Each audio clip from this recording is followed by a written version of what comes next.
Hi, this is Melanie. I'm 30 years old and I work as an editor in New York City.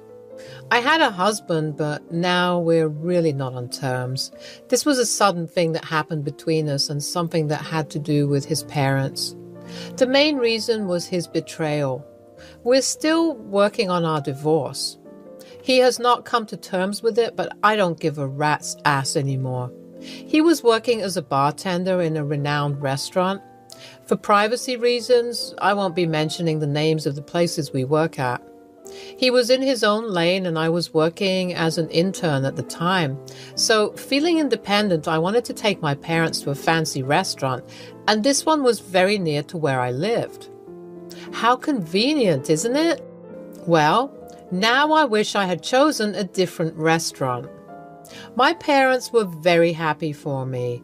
I was always an underconfident girl, so the fact that I got a job in New York as an intern writer really changed my perspective. They were hesitant at first, but when I assured them, they agreed. New York is a big city, and somehow, with the favor of luck, I managed to find a second-hand apartment. The man was really old and he wanted to give it away before going to his daughter's place in Michigan. This felt like my calling because, weirdly enough, I'm from Michigan too. The place was a three-bedroom apartment. It was pretty decent and neat. The amazing fact was I got it for cheap. The restaurant where Greg used to work was a 20-minute drive from there. When we reached, there was a party going on, some rich person's birthday. Thank God I booked 3 reservations or it would have been really embarrassing for me. The place was cozy and there were many people, but we had a really private compartment just for ourselves. We were having a casual chit-chat about work and life when suddenly a waiter came and handed out drinks to the 3 of us. When I asked the waiter who gave it, he simply pointed me at a counter. I looked and saw a tall, charming blonde man. He was serving drinks and talking to other people. At first, I didn't pay much attention, but later I noticed him making eye contact with me. I don't know why I was blushing, but I did anyway. My parents understood the vibe and they nudged me to talk to him and that they would sit here and enjoy themselves. I was shy, but I went ahead to the counter. He was very attractive, at least to me. So, how much for the extra drinks? We didn't really order this. It's on the house, ma'am.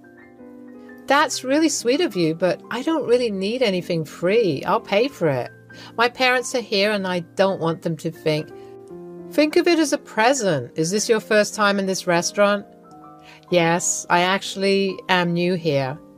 I've got a job as an intern recently. Oh, really? Me too. I just joined here. It's been a month. That's nice. It's nice to see someone like me here. Before we even knew, we were already giggling and laughing at stupid things and each other's jokes. Greg had a friendly demeanor and my 27-year-old heart couldn't contain the emotions they were feeling. As I said, I was very shy and kept to myself, so had very few friends during school and uni life. For some reason, Greg made me feel at ease, like I can talk to him without thinking. Melanie, and yes, maybe sometimes when I feel bored and stressed with work, I wouldn't mind a drink or two. Well, Melanie, it was really a pleasure knowing you. His parents lived in Australia. He was born there, but he decided to come to New York City later on because it was his dream city. He was always wary of his family. He loved them a lot, but also was scared of them. He would often call them and request them to come visit. The thing is, I did not like it when he hid me from them. He would always say that he was with someone from work. You keep hiding me from them. Is it a problem? Yes. No, I mean, they do not have to know. They won't be missing anything. Plus, there would be ample time to introduce you to them. All right, then. I really hope I'm not causing you any trouble. I just like being with you, and I just want us to be a bit honest with each other, that's all. Well, you aren't really my girlfriend, so I don't really have to. Besides, if things go well between us, I can think of making some amends. Right now, it's not my priority." Those words stung me like thorns on the rose. I mean, I know we weren't a thing at that time, but he gave me all those mixed signals that really confused me. Plus, I was so stupid and naive to think he could possibly love anyone. Then again, he would take me to nice places and show me around whatever he had explored when he came to this city. I was feeling very free and happy. The accomplishment felt well achieved. By the end of the fall, Greg started to go all romantic with me. It confused me even more. I mean, I liked him, but he never really showed any interest to begin with. He would call us partners in crime, and to be honest, I didn't know what to feel about that. Meanwhile, my work was well appreciated and I managed to get a raise. We celebrated the event by having a picnic in the nearby park. That's when I realized he was holding and intertwining my fingers. I felt a tad bit uncomfortable. I didn't like how he was toying with me. "So, Melanie?" "Yes?" "What do you think of us?" "What do you mean?" "You know what I mean. I feel nice around you, if that's what you want to know." "Just nice? Nothing more?" "I don't know what else to say, Greg. You said we were friends, and you are a good friend." "Friend, you say? Do you think friends like spending this much time together?" I had nothing to answer.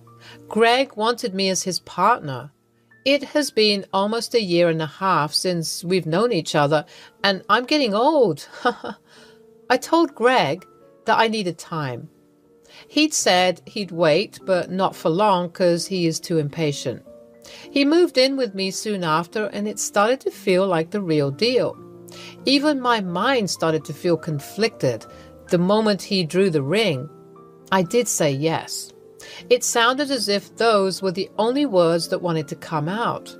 The proposal was grand and it made me feel really special. I was happy that it was Greg.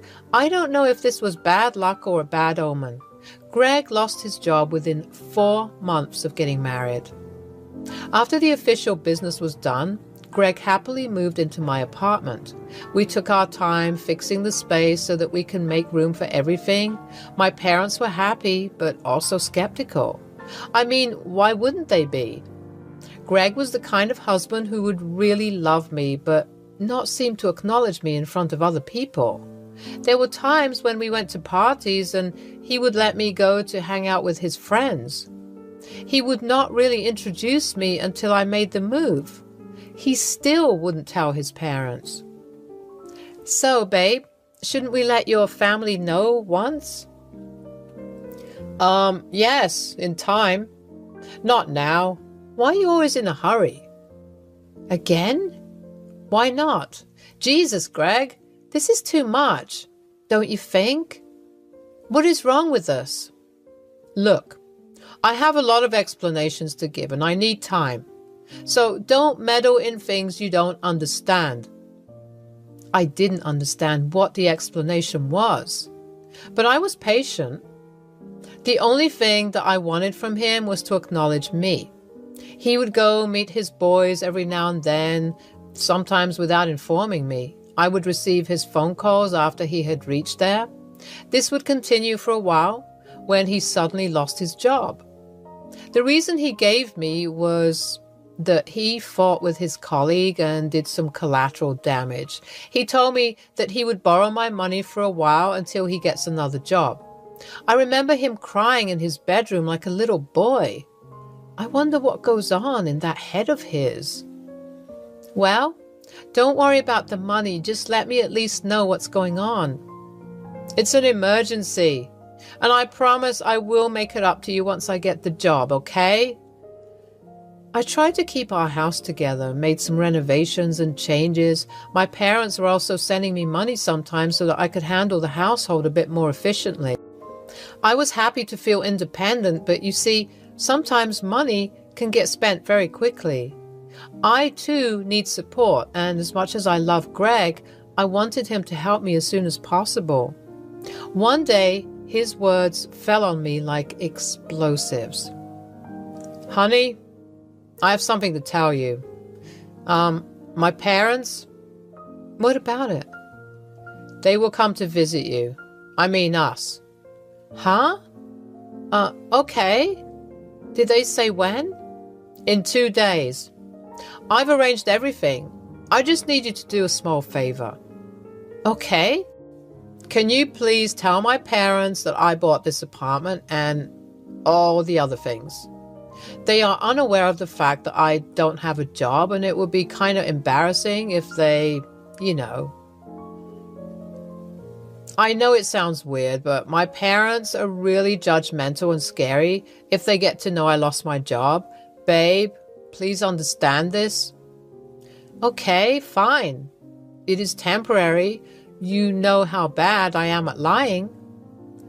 They won't know. Don't worry. I just try at least, please. Whatever you need.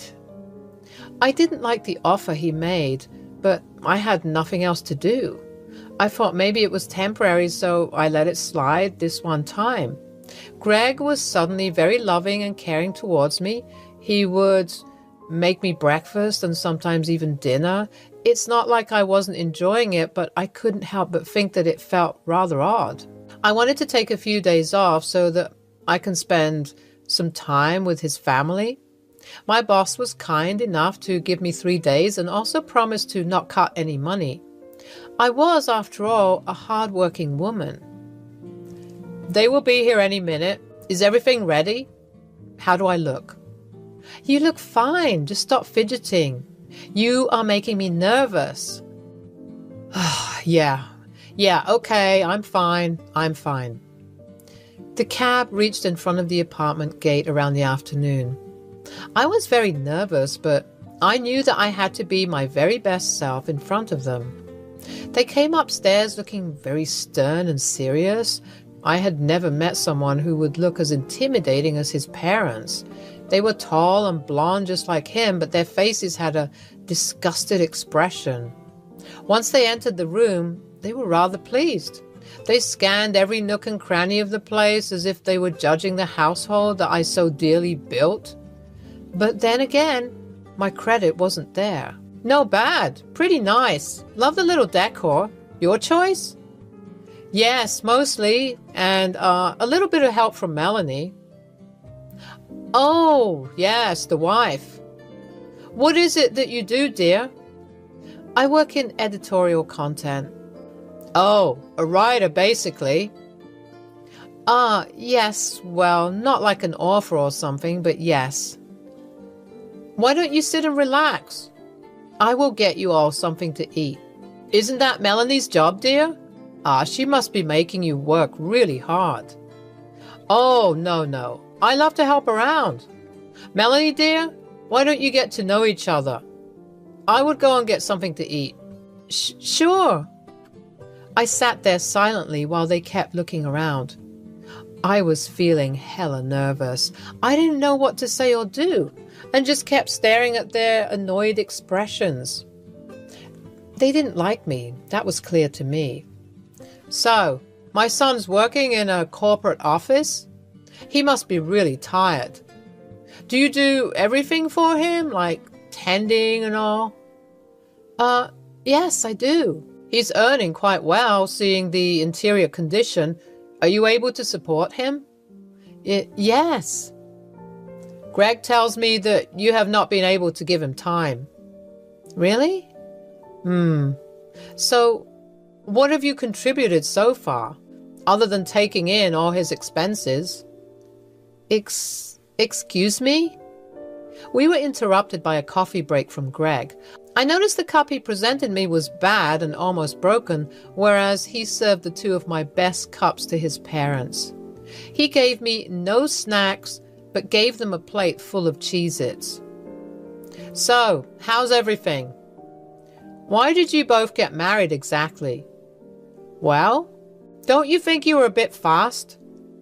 No, I just wanted to marry her because I like her. Right. Well, was the journey comfortable? Nobody responded. I started to grow very uncomfortable. I eyed Greg. He eyed back. We both got up and went into our room. What the hell was that? What was what? That attitude. Why are they being like this? I don't know. Did you say anything? Say? I just freaking kept answering their interrogations, and you saw how when I asked something, they didn't respond. Well, maybe they're just jet-lagged. They'll be fine. Let's take them out today. Can I borrow your card? This is wrong, Greg. They think I don't do anything for you. This is terribly insulting. Honey, I know. Just a few more days, babe. They'll be gone. Fine. The evening was horrible. Greg went ahead and gave his parents a treat from my card. I didn't feel welcome, so I loitered around the shops and stuff. I was feeling lost. I didn't know if things were going well at all. I was thinking about the times when I made important decisions. Well, the fact that I did rush with marriage says a lot. I mean, many people take these decisions pretty lightly. I sighed and scrolled through my phone. My best friend from work left me 3 messages. I felt like I could just call him once. Hey! Yeah, what's up? You didn't reply to me. Caught up with a situation here. I think I messed up. I'm scared. With Greg? Yeah. Well, how about we meet up tomorrow? Oh, wait, you took 2 days off. Anyways, I can't. Greg's parents are here. That bimbo called his parents? Finally? Matthew. Okay, sorry. Well, how are his parents? They hate me. The conversation would have gone on for a long time when suddenly I heard footsteps from behind. I immediately cut the call. It was Mary. She looked like she would beat me or something. I was low-key expecting that, not gonna lie. She came and glared at me. Well, enjoyed the... You are robbing my son of his money. What? You have been depending on him for so long. He's devastated. Wait, what did he tell you? That you are a leech. My hands became cold. I was speechless. This wasn't happening to me. Greg told me to pretend, but we didn't talk about this type of pretense. I was the leech? The one who was holding him off for so long? Who made the apartment worthwhile for living in? Who took care of him? I heard you've been taking half the ownership of his. I will not let that happen. Give him full authority over this place. What? Authority? Half? I'm not really clear on what you are. You will not share this apartment with him. Gold digger. Seduce my boy for his money? I should have known from the start. Take your belongings and leave. We do not approve of this marriage. I looked behind her to see Greg and my father-in-law chatting and smiling at each other. Tears were filling my eyes. My anxiety rose to its peak. I could feel my throat drying up, but I knew I had to cover for Greg until I got the chance to speak to him. I smiled at him, and he didn't return it. We head back. I was really exhausted. I wanted to speak to him, but he was still talking to his parents. Once it ended, he came to the living room and switched on the TV. I sat beside him. So, can we leave the pretense? Just for a little while? Sure. I love you. Me too. So, whatever you cooked up with your family, it is temporary, right? Look, Melanie, maybe you should go back to Michigan for a while till I figure this out, okay? My parents are going to stay for a while. What are you saying? You heard me. That was it. The last conversation I had. He gave me silent treatment no matter how much I questioned him. He didn't budge. He just went silently to bed. I was crying all night at Matthew's place. His wife was really sweet to give me a space to stay for the night. I was kicked out of my own house. Matthew was dumbfounded by the situation. You do know that you still have the power to destroy his life, right? He's still jobless, using your card. Yes. Look, give him the ownership of the apartment. After all, he won't be able to pay the bills. The debt will kill him. But what if he refuses to take the offer? He is so dumb. He will. He thinks he can get away with it. What about our marriage? Are you kidding me? You still want to stay with that turd after all this? Please, you deserve better. I had a thorough discussion with Matthew about what to do next. It was a difficult execution, but if I pulled it out well, this would work. I saw my phone that day. Greg called me 3 times. I messaged him saying I made a decision. The next day, I met Greg in a nearby cafe. He apologized to me greatly. I remained silent. Well, I know things are messed up. Look, for now, go to Michigan and stay with your parents. I will take care of the things here and then come back to take you. Sure. And? Then I'll try to get a job. But for now, can I please keep your card, honey? Yeah.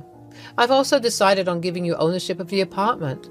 For now, let me pay all the bills. Later on, you can return me back.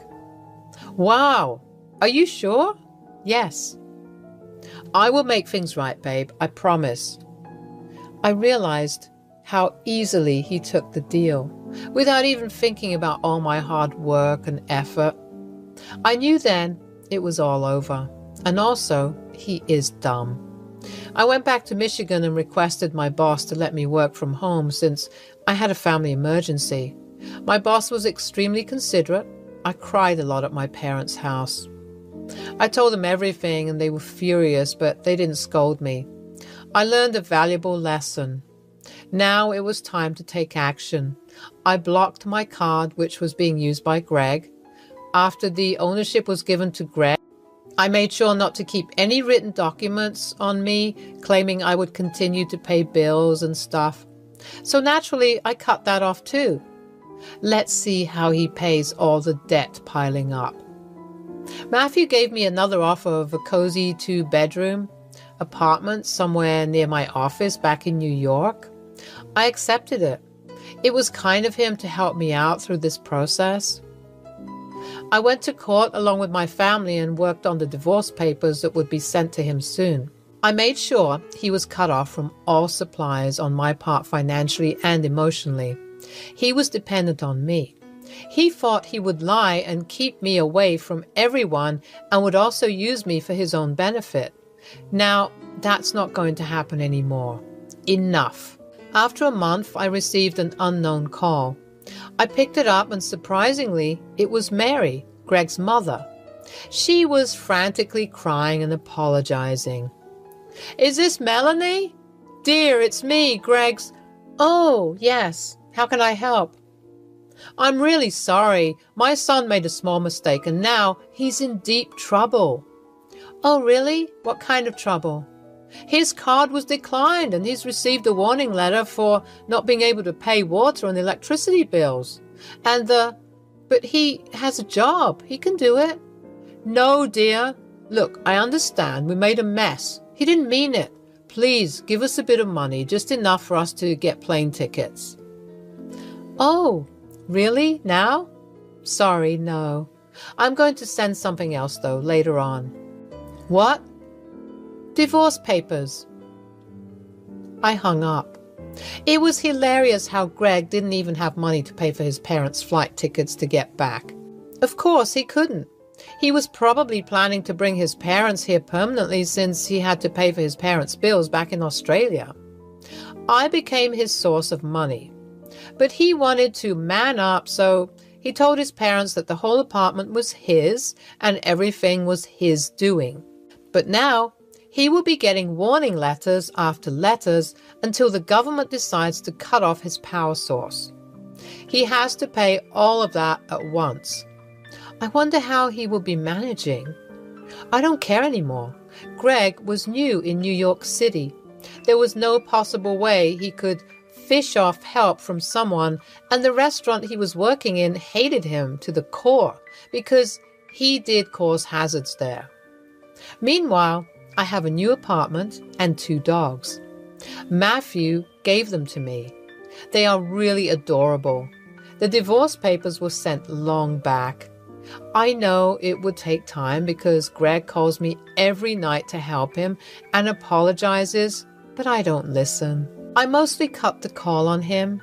Recently, I got promoted as an editor, and now I feel like I am finally settled.